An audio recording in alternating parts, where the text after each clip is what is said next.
I am here at halftime with Shane Haff from the Painted Lines, and oh my God, the Eagles are up 24-7 on the Vikings. We'll be back with you in 40 seconds.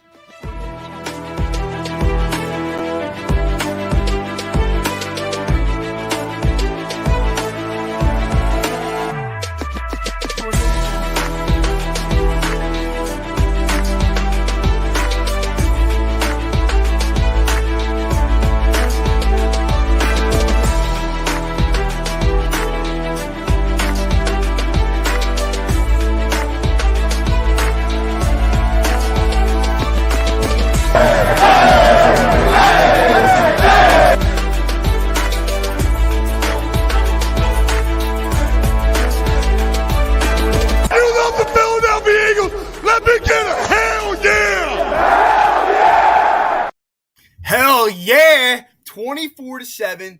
Eagles up on the Vikings here at the half. I'm Freddie Burns of Edge of Philly Sports. I have with me Shane Haff from the Painted Lines, most known for Chalk Talk. What a great show. He breaks down the film every single week on the Painted Lines. Shane, are you pumped up or what?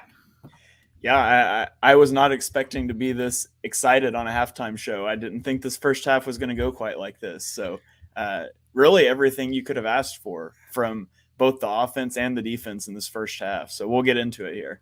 I'm being a nut fan right now. I feel like we're going to the Super Bowl. That's how crazy that was. I know that's not the truth. The Vikings were my Super Bowl pick, so I'm going to calm down now. But let's start with the offense, okay? Jalen Hurts, 17 of 20, 250 yards, and a touchdown pass. He also has 7 carries for 50 yards. I'm just going to start with him because, in my opinion, I've been very critical of him, but I'm rooting for him at the same time. That was the best half of football I have seen from him as an Eagle or as an NFL pro. He's running everything correctly. There were a couple times he didn't step up in the pocket, but he has the read option going. The Vikings opened up with a zone straight coverage on him, and they're daring him to throw. He's hitting the seams and the holes. What do you think about Jalen Hurts here in the first half? Yeah, by far the best game he's played as a pro. I mean, right now he's on pace to throw for 500 yards and rush for 100. It just beautiful. He's making good decisions. He's only got 3 incompletions, and one of them was a beautiful pass to Dallas Goedert that the defensive back just made a great play on, but he dropped that in a bucket. He's processing well. He's finding the open spots. He's running. Even when he's bailed from the pocket, his eyes have been downfield making plays. Of course, you got the big bomb to Quez Watkins too. So he played a flawless first half. It's the best half of football that I've seen Hurts play. And I think a big part of that, and I've written down here, is the pass protection is much better than it was against the Lions, like night and day, obviously. I mean, it was so bad against the Lions, and I think that's given him more time. I mean, there's been a few. Mailata off the corner on the one. I think he took a sack or he rolled out and then got sacked. But how do you feel about the offensive line right now? Yeah, it's played really well, and I didn't think it played terrible against Detroit, but there was a lot of pressure all day. I'm surprised the Vikings haven't tried to dial up a little pressure, and we really haven't seen them in like their simulated pressure looks that I thought we would see that they ran quite a bit in week 1. So a little bit of a curious game plan from the Vikings in the first half, and Hurts and the offense have definitely exploited it.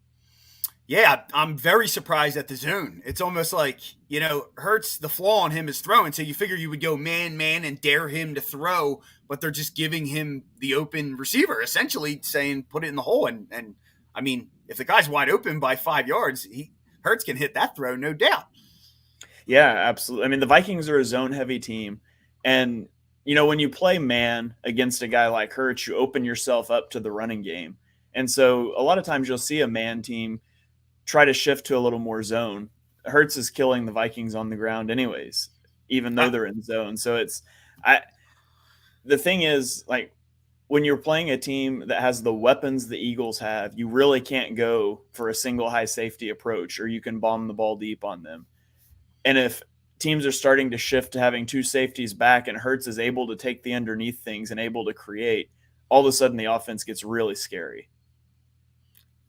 It looks amazing, and the offense they come out in the opening drive, which I loved how they started with a little no huddle for the first 3 plays, and then they went back into the huddle. You see some motion here, the read option, which I am a big fan of with Hurts because I feel like he can use his legs more than any quarterback we've had in a while. I mean, before Wentz got hurt, he could use it a little bit. But how do you feel about Sirianni's play calling, or Shane Steichen's play calling? Actually, Yeah, I thought, the first half, all the right buttons were pressed.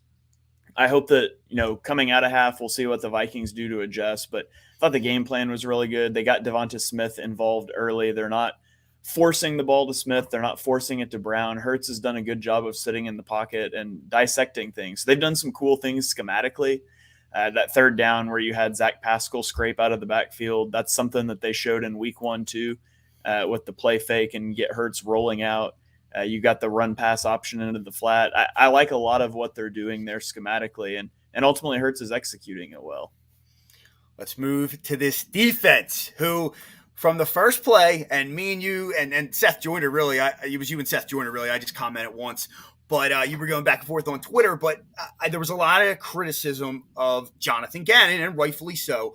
But my issue was the push from the defensive line. And from the get-go, I saw pressure and push.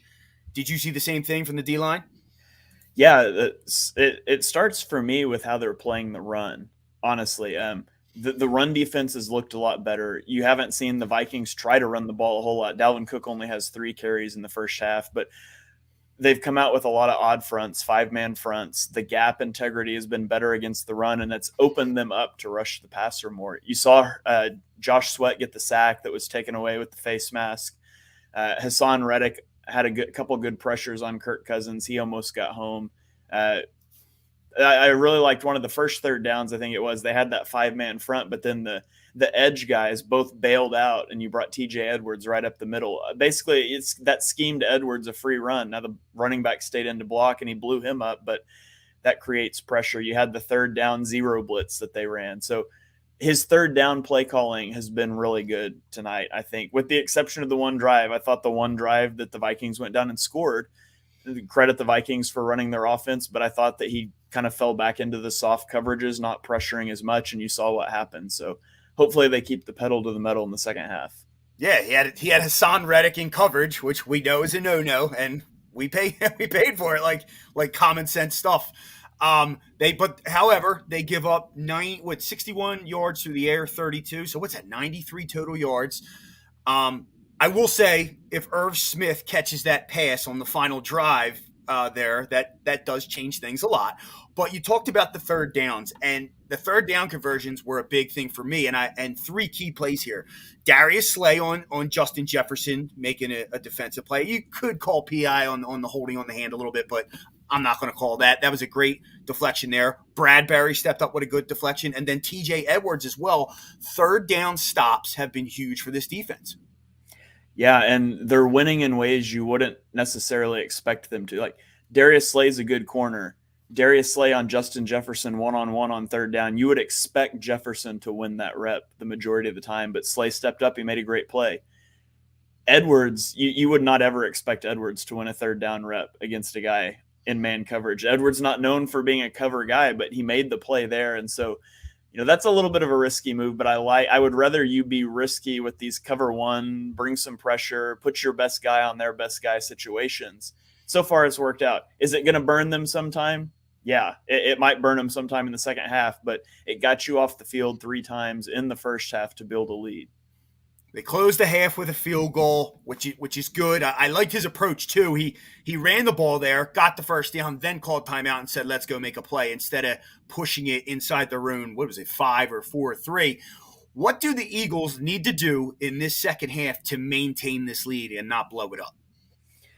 Exactly what they've been doing. I think they need to stay aggressive on defense. Don't get into some of that softer coverage. Don't stop bringing pressure. So stay aggressive on defense. Continue to let Hurts push the ball downfield, and really just let Hurts dictate the tempo of this offense, whether that be him running more. The running game to the backs has not done a whole lot tonight. Miles Sanders has 29 yards, Boston Scott 18, Kenny Gainwell 7. So, just put the ball in Hurts' hands and let him go make plays offensively. I agree. That's it for our halftime show. Tune in post game live. Me and Shane will be back along with Maddie B. Go Birds. Anything to say, Shane? Go Birds. Go Birds. See you post game.